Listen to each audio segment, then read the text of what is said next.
ارے کیسے تم سے نہیں سکتا؟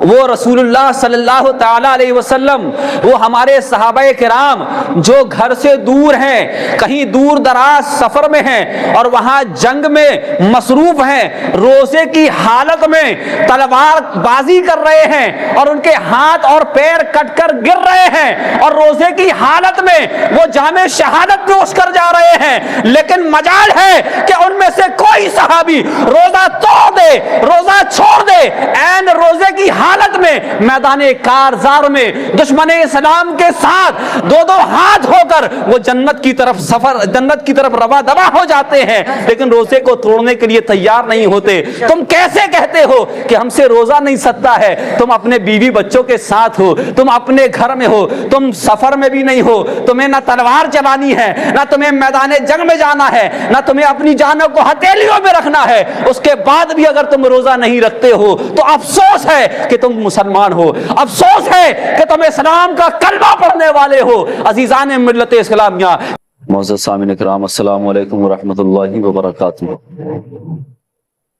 نحمدہ ونصلی علی رسولہ الکریم وبعد، فاعوذ باللہ من الشیطان الرجیم، بسم اللہ الرحمن الرحیم۔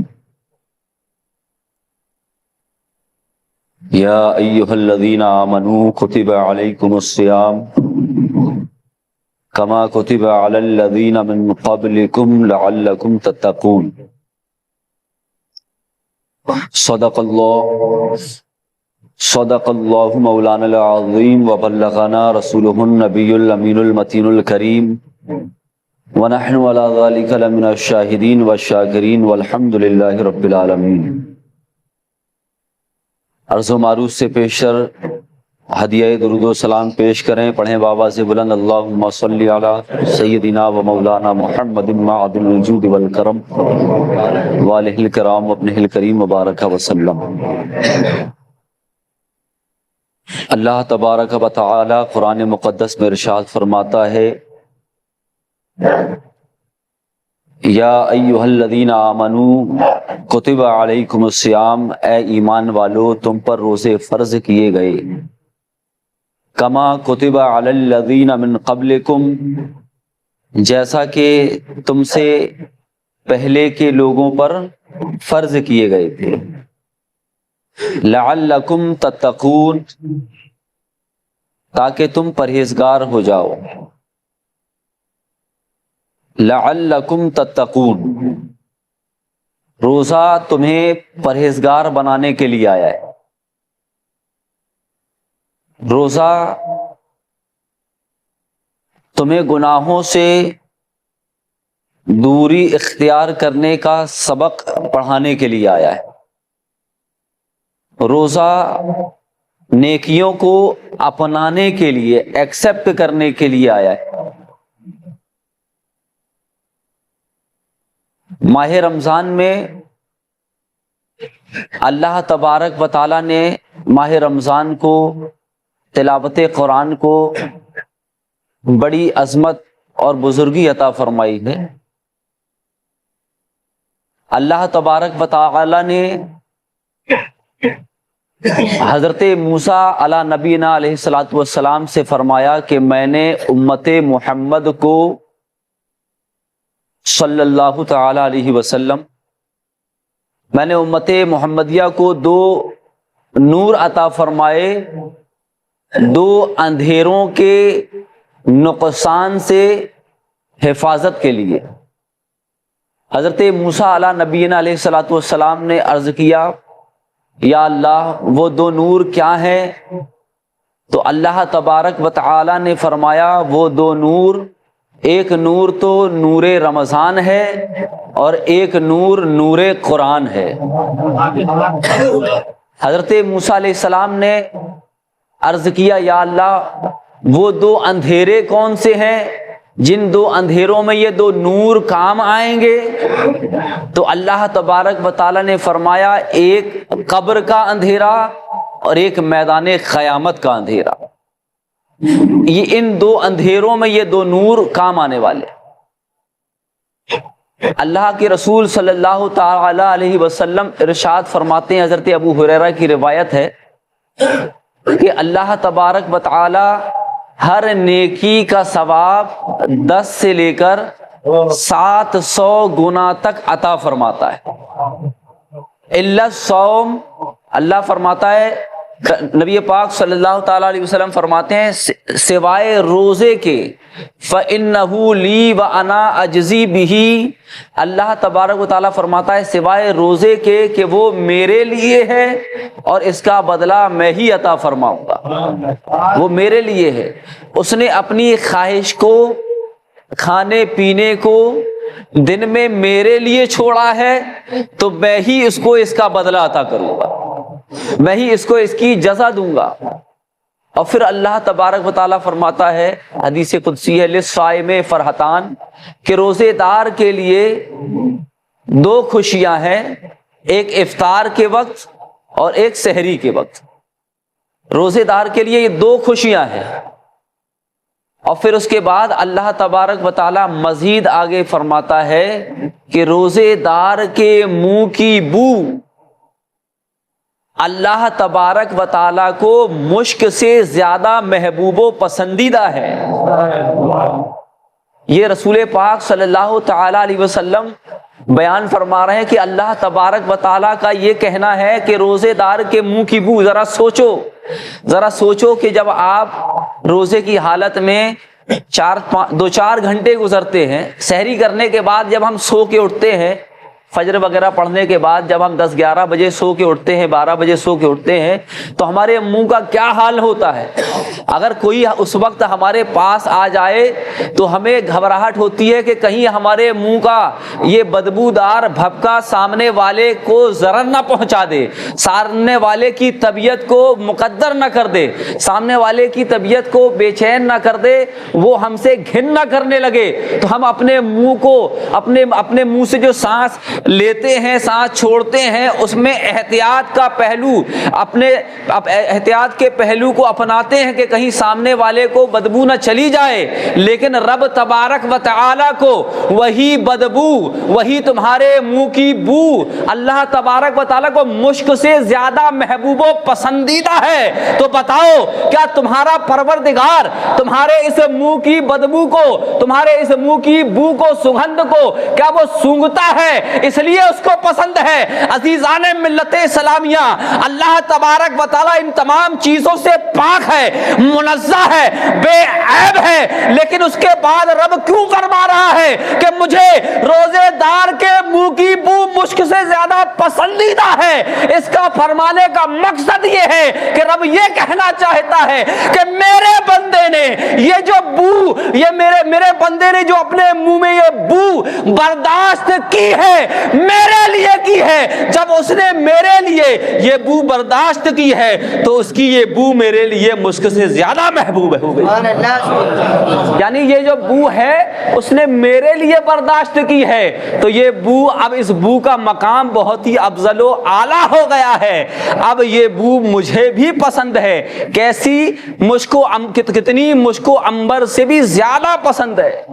عزیزان ملت اسلامیہ، مطلب یہ ہے کہ یہ عمل آپ نے اللہ کے لیے کیا ہے، اللہ تبارک و تعالیٰ کی رضا اور خوشنودی پانے کے لیے کیا ہے۔ تمہیں معلوم ہے قرآن میں آیا ہے رضوان من اللہ، قرآن میں آتا ہے کہ اللہ کی خوشنودی سب سے بڑی ہے، سب سے بڑی اللہ تبارک و تعالیٰ کی خوشنودی ہے۔ جنت میں سب کچھ ملے گا، سب کچھ ملے گا، جنت میں تمام چیزیں دی جائیں گی، جنت میں آپ کو نہریں دی جائیں گی، جنتی نہریں ہوں گی، اس کے اوپر باغ ہوں گے، اور اس کے علاوہ جنت میں آپ کو حوریں ملیں گی، جنت میں آپ کو غلمان ملیں گے، جنت میں آپ کو طرح طرح کی نعمتیں ملیں گی۔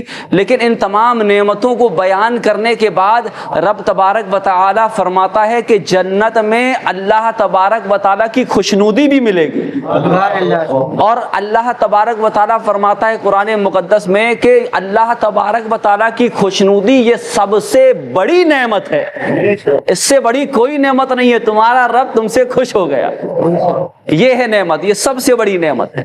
عزیزان ملت اسلامیہ، تو آپ کو جو رب تبارک و تعالیٰ نے تحفہ عطا فرمایا ہے ماہ رمضان، اس میں جو روزہ آپ کو اللہ تبارک و تعالیٰ نے عطا فرمایا ہے، اگر کوئی اتنے عظیم تحفے کے ملنے کے بعد بھی اگر روزہ نہ رکھے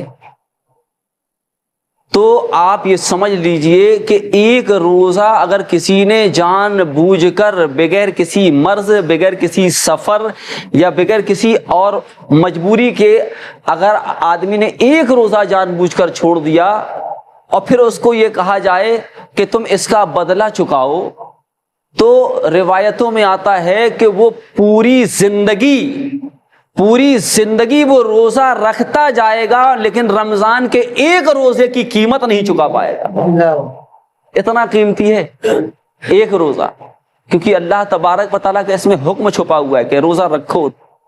اب تم ساری زندگی بھی روزہ رکھو گے تو اس میں اللہ کا حکم نہیں چھپا ہوا ہے، اس میں اللہ تبارک تعالیٰ کا حکم ہے اور آپ نے اس حکم کو ٹھکرا دیا ہے۔ اگر آپ بیلڈر ہو، بہت پسینہ، آپ ٹھیلا چلاتے ہو، رکشہ چلاتے ہو، آٹو چلاتے ہو، ای رکشہ چلاتے ہو، کولر بناتے ہو، دنیا جہان کا کام کرتے ہو، تب بھی اللہ تبارک و تعالیٰ نے تم پر روزے فرض کیے ہیں۔ اگر آپ بس باڈی میکر ہیں یا ٹرک باڈی میکر ہیں یا ٹرک اور فور ویلر کے میکینک ہیں، تب بھی آپ پر روزہ فرض ہے۔ رب نے یہ نہیں فرمایا کہ اے ایمان والو تم پر روزے فرض کیے گئے ہیں جو ہلکا پھلکا کام کرتے ہو، سمجھ رہے، جو کرانے کی دکان میں بیٹھے رہتے اطمینان سے، کبھی گراہک آ گیا تو اب 5 روپے کا کریکس اٹھا کے دینے میں کون نہ پھڑوا اور گیتی اور سبل چلانے کی محنت ہے تو یہ روزہ رکھ سکتا ہے، اور جو انجن کھول رہا ہے، جو میکینیکل کام بڑے بھاری بھرکم کر رہا ہے تو اس پر روزے فرض نہیں ہے۔ ایسا نہیں ہے، سب پر روزے فرض ہے۔ اور الحمدللہ بڑے بڑے محنتی لوگ ہمارے درمیان بیٹھے ہیں جو پورے روزے رکھتے ہیں اور سالوں سے رکھتے ہوئے آ رہے ہیں۔ تو اگر کوئی ایسے دور میں روزہ نہ رکھے، معلوم ہے آپ کو روزہ نہ رکھنے، اگر کوئی روزہ نہیں رکھتا ہے تو اس کی بڑی دردناک سزا ہے، اس کو قید کرنے کا مطلب حکم ہے کہ اس کو قید کر دیا جائے۔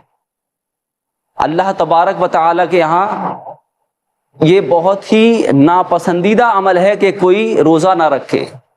آپ اپنے کاموں کو سمیٹیں، اپنے کاموں کو مختصر کریں، کچھ ادھر سے دیر کر دیں اور کچھ ادھر سے جلدی کر دیں۔ 4-5 گھنٹے جو آپ کو ملتے ہیں اس میں آپ محنت کریں۔ آپ محنت کر کے تو دیکھیں، جب آپ کام کریں گے تو آپ کو ایسا لگے گا جیسے کوئی پیچھے کھڑا ہے جو ہم کو انرجی دے رہا ہے۔ آپ کو کام کر کے دیکھیں، آپ روزے کی حالت میں آپ پانا پنچس کا استعمال کریں اور جو کرتے ہیں ان سے پوچھیں کیا تم بالکل سد بدھ کھو دیتے ہو کیا تم چکر کھا کے گر جاتے ہو کیا؟ تو وہ خود بتائے گا نہیں، جب ہم کام کرتے تو ایسا لگتا ہے جیسے کوئی ہوا کر رہا ہے۔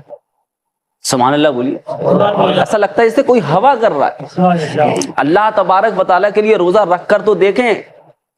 عزیزان ملت اسلامیہ، تو روزے کو آپ ہرگز نظر انداز نہ کریں۔ اللہ کے رسول فرماتے ہیں سومو تصحو، روزہ رکھو تم صحت پا جاؤ گے۔ مطلب روزہ در حقیقت آپ کے اندر جو سال بھر جو کمیاں داخل ہو جاتی ہیں، سائنسی اعتبار سے 1 مہینے کے روزہ رکھنے سے آپ کے جسم کی وہ تمام کمیوں کو رب تبارک و تعالیٰ دور فرما دیتا ہے۔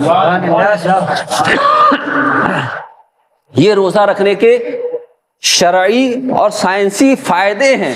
روزہ ہر حال میں تمہارے لیے فائدے مند ہے۔ تم ہرگز نہیں کہہ سکتے کہ مجھ سے نہیں سکتا۔ ارے کیسے تم سے نہیں سکتا؟ وہ رسول اللہ صلی اللہ تعالی علیہ وسلم، وہ ہمارے صحابہ کرام جو گھر سے دور ہیں، کہیں دور دراز سفر میں ہیں اور وہاں جنگ میں مصروف ہیں، روزے کی حالت میں تلوار بازی کر رہے ہیں اور ان کے ہاتھ اور پیر کٹ کر گر رہے ہیں اور روزے کی حالت میں وہ جام شہادت نوش کر جا رہے ہیں، لیکن مجال ہے کہ ان میں سے کوئی صحابی روزہ توڑ دے، روزہ چھوڑ دے، این روزے کی حالت میں میدان کارزار میں دشمن اسلام کے ساتھ 2 ہاتھ ہو کر وہ جنت کی طرف روا دوا ہو جاتے ہیں، لیکن روزے کو توڑنے کے لیے تیار نہیں ہوتے۔ تم کیسے کہتے ہو کہ ہم سے روزہ نہیں سکتا ہے؟ تم اپنے بیوی بچوں کے ساتھ ہو، تم اپنے گھر میں ہو، تم سفر میں بھی نہیں ہو، تمہیں نہ تلوار چلانی ہے، نہ تمہیں میدان جنگ میں جانا ہے، نہ تمہیں اپنی جانوں کو ہتھیلیوں میں رکھنا ہے، اس کے بعد بھی اگر تم روزہ نہیں رکھتے ہو تو افسوس ہے کہ تم مسلمان ہو،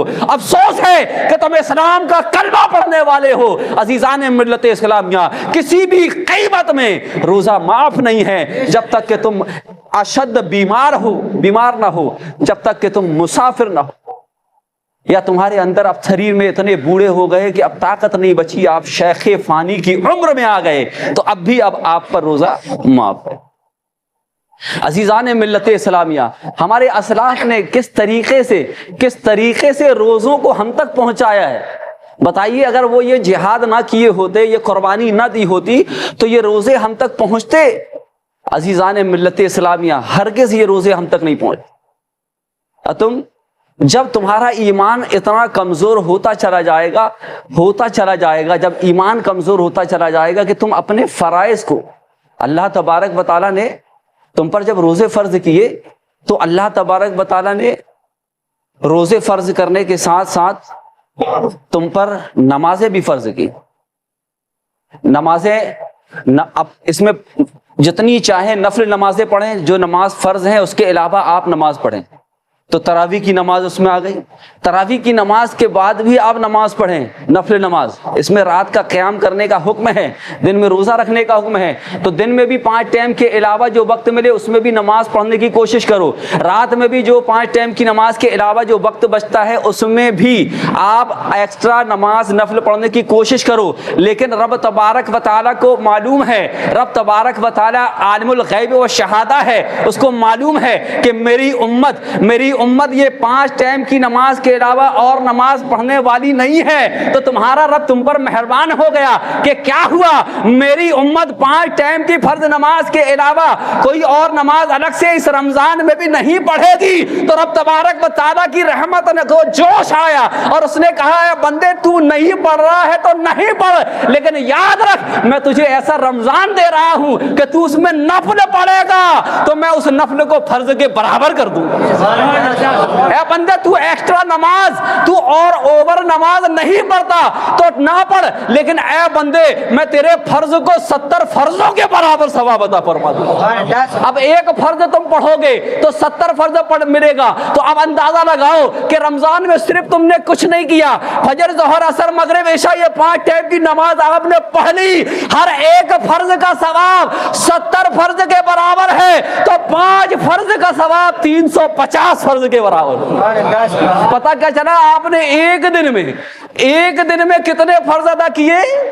350، سمجھ رہے؟ 5 7 35، 350 فرض آپ نے ادا کیے۔ آپ نے کوئی الگ سے کام نہیں کیا ہے، آپ نے صرف اتنا کیا کہ آپ نے 5 فرض کی نماز ماہ رمضان میں پڑھ لی۔ اللہ تبارک و تعالیٰ نے آپ کو 350 فرض، آپ اندازہ لگا سکتے ہو، سوچ سکتے ہو، ذرا 350 فرض پڑھنے کے لیے ذرا کھڑے ہو جاؤ تو آپ کی ہوا خراب ہو جائے گی، آپ کے اوسان جو ہے ادھر ادھر ہونے لگیں گے۔ پتہ یہ چلا، معلوم یہ ہوا کہ اللہ تبارک و تعالی ہم پر بے پناہ مہربان ہے، بے حساب مہربان ہے۔ اب ہم اس کے بعد بھی اس رمضان میں 5 ٹائم نہ پڑھ پائیں، اس رمضان میں ایسے مبارک مہینے میں بھی 5 ٹائم کی نماز نہ پڑھ پائیں اور دھڑلے سے فجر کی نماز چھوڑ دیں، دھڑلے سے فجر کی نماز چھوڑ دیں۔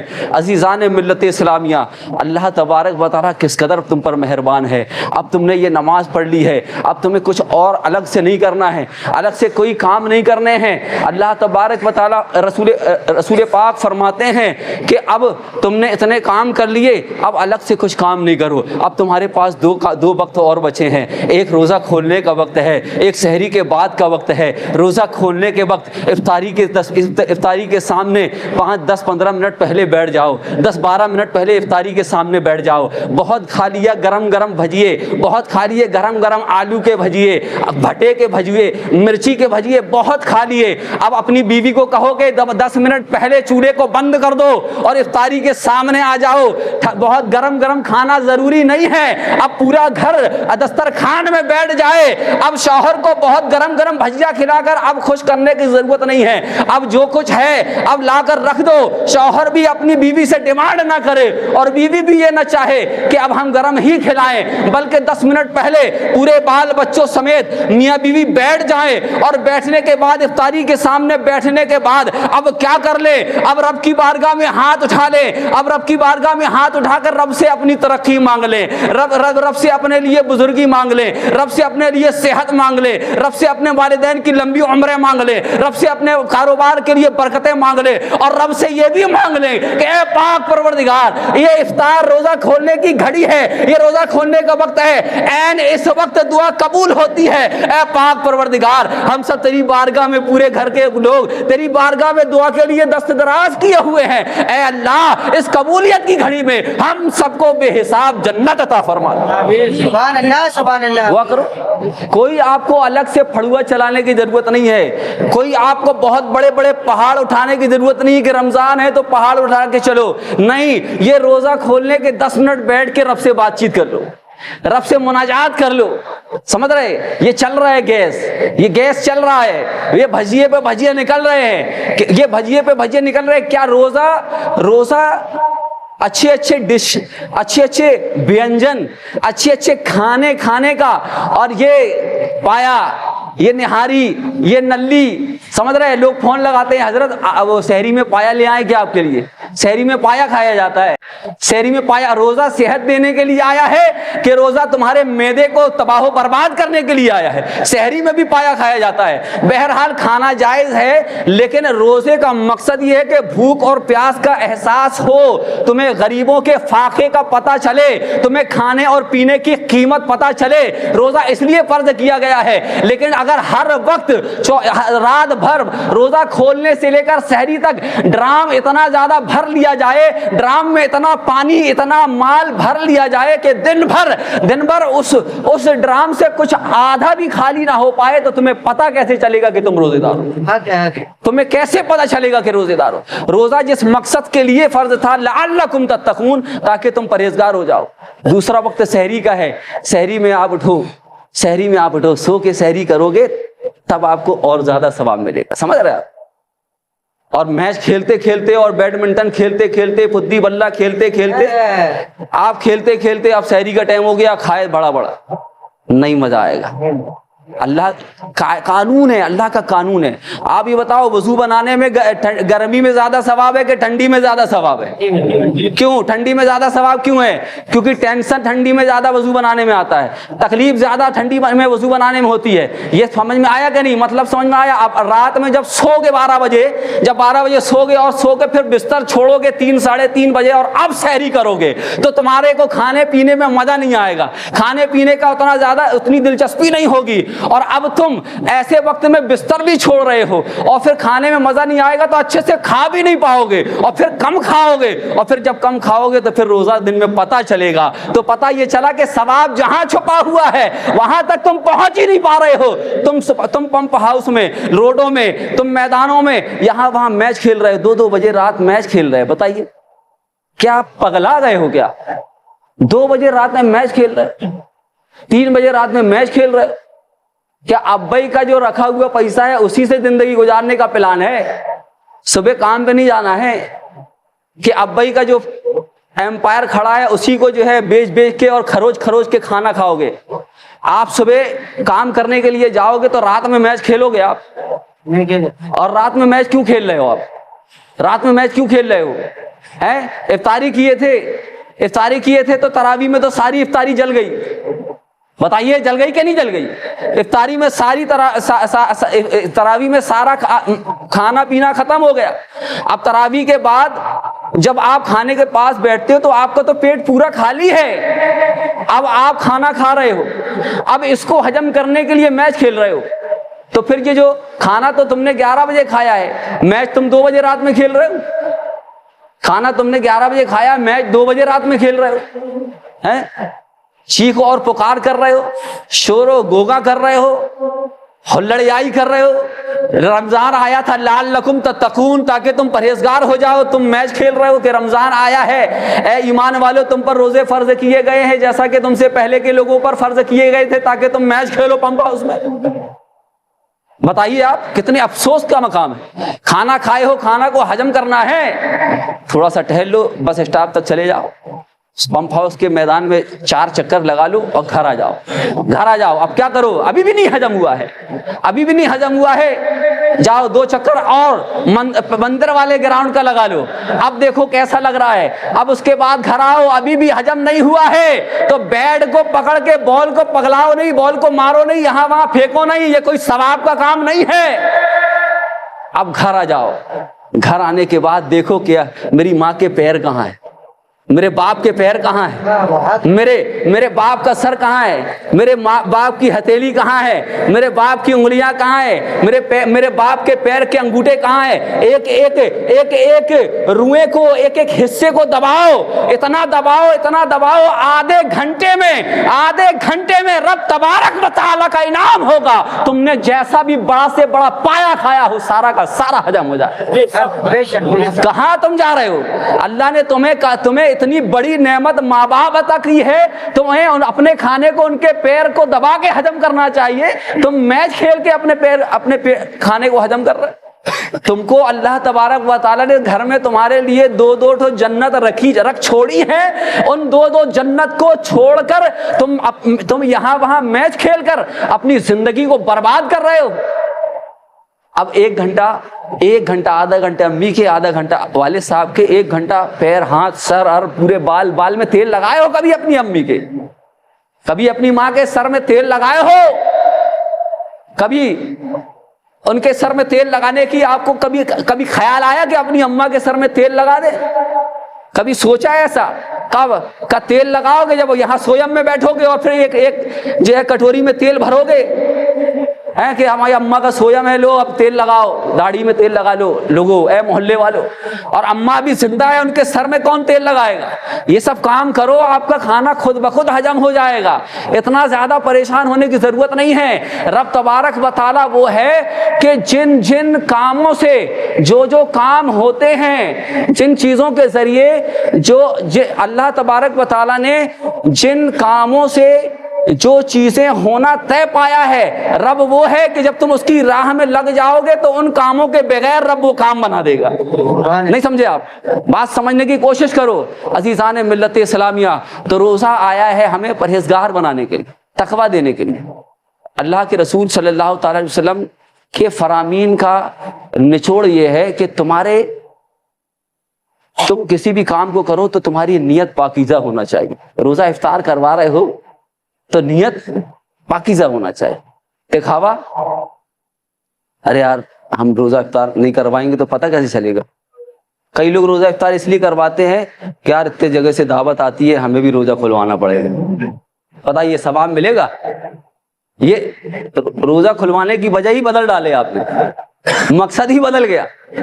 تو اچھی نیت ہونا چاہیے اور وقت کی قدر ہونی چاہیے. وقت کی قدر, 3 گھنٹہ آپ نے ایسے برباد کر دیا, وقت کی قدر ہونی چاہیے. اپنے لیے جو پسند کرو وہی دوسروں کے لیے پسند کرنا چاہیے. حلال اور حرام کو رب نے بیان کر دیا ہے, اس کے درمیان جو شبہ والی چیز ہیں اس کو بھی کھانے سے اور استعمال کرنے سے بچنا چاہیے.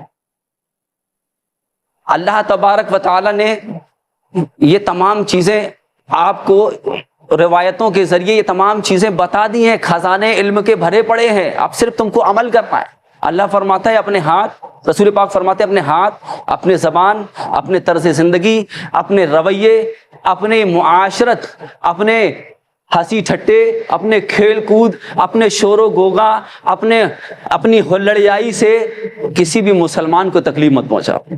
کسی بھی مسلمان, اپنے ہاتھ اور زبان سے کسی بھی مسلمان کو تکلیف نہ پہنچاؤ کا مطلب یہ ہے کہ اپنے چیخنے سے, اپنے شور شرابے سے, اپنے گالی گلوچ سے, اپنی گنڈا گردیوں سے کسی کو بھی آپ تکلیف مت دو. اگر آپ کسی کو تکلیف پہنچا رہے ہو تو یاد رکھو تمہارے لیے دردناک عذاب انتظار کر رہا ہے. تم طاقت دکھا رہے ہو, اپنے محلے میں تم اپنے محلے میں وزنداری دکھا رہے ہو. محلے میں تمہیں کوئی اس لیے نہیں مارتا شریف آدمی کہ تم اپنے ہو, تمہیں مار کے کیا کریں گے؟ سمجھ, تم سوچ رہے ہو کہ ہم وزندار ہیں. نہیں, تم وزندار نہیں ہو. شریف آدمی تم کو مار نہیں رہا ہے کیونکہ تم ہمارے ہی ہو. تم اپنے آپ کو وزندار سمجھ بیٹھے.